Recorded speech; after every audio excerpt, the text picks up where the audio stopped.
amigas e amigos do Grupo de Reflexão Bíblica São Jerônimo. Estamos na segunda-feira da sexta semana do Tempo Comum. O Evangelho de hoje, tirado de Marcos, capítulo 8, versículos de 11 a 13, apesar de bem curtinho, toca de cheio o ministério de Jesus de Nazaré e oferece pistas para a vivência de nossa vocação eclesial e missionária. O texto narra o encontro de Jesus com um grupo de fariseus, seus adversários. Trata-se de uma ala de um movimento religioso muito ativo no judaísmo da época. Essa ala, atrelada aos mestres da lei, os escribas, tornou-se fanática e intransigente na prática da religião, pautando-se pela lei mosaica, continuamente reinterpretada, de modo a acrescentar-lhe sempre novas exigências a serem cumpridas como sinal de fidelidade a Deus. Para eles, ser fiel a Deus consistia em cumprir a lei nos mínimos detalhes.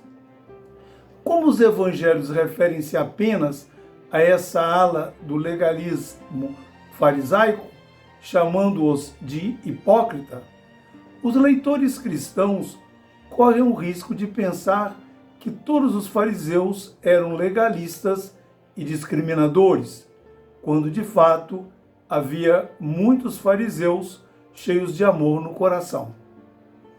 Os fariseus vieram bater boca com Jesus, que se mostrava muito livre em relação à lei de Moisés. Interessava-lhe apenas fazer a vontade do Pai como filho obediente e fiel, sem se importar com o que pensavam os inimigos. A vontade do Pai era buscada na oração como diálogo constante nas múltiplas situações de sua vida.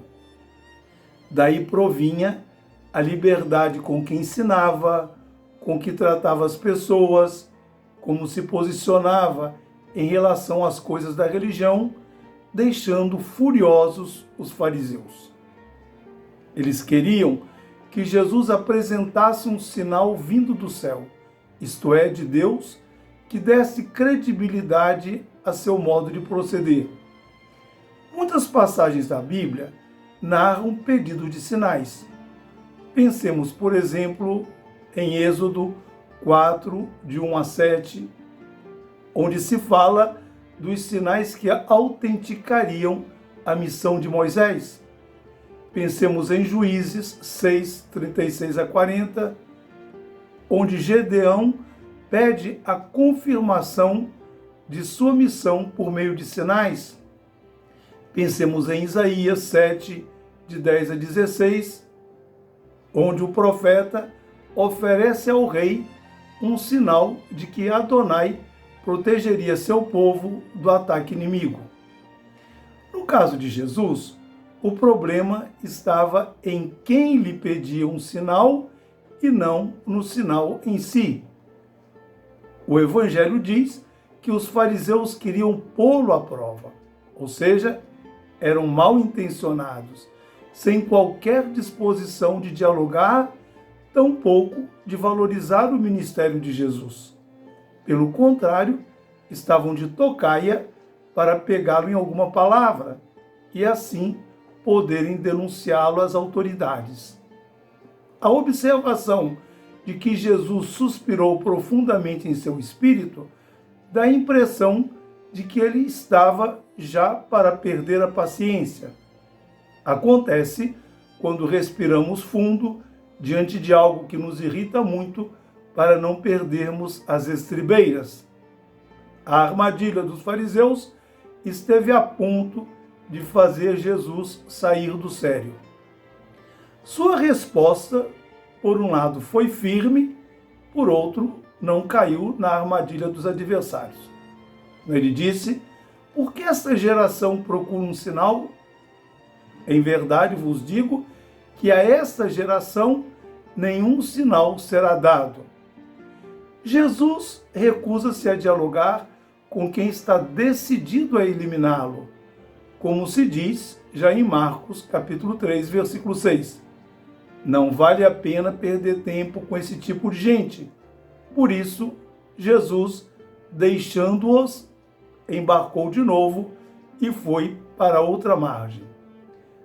É difícil encontrar uma religião ou uma igreja não contaminada pelo vírus do fanatismo e do legalismo. Perde tempo quem acredita ser possível dialogar com os fanáticos, os fundamentalistas, os legalistas, os moralistas e os intransigentes, fechados em suas posições e obstinados em não acolher o ponto de vista alheio. Por absolutizarem os próprios pontos de vista e estarem atrelados ao passado e à tradição falsamente entendida, rejeitam quem opta por olhar para o futuro e se dispõe a caminhar com os olhos fixos em Deus, como fazia Jesus. No Evangelho de hoje, Jesus ensina-nos a não perder tempo com esse tipo de gente, e sim continuar como ele, nossa caminhada de fé, conscientes da missão que o Pai confiou a cada um de nós de anunciar o reino e fazê-lo acontecer com o nosso testemunho de vida misericordiosa, voltada para o cuidado com o próximo e com a casa comum.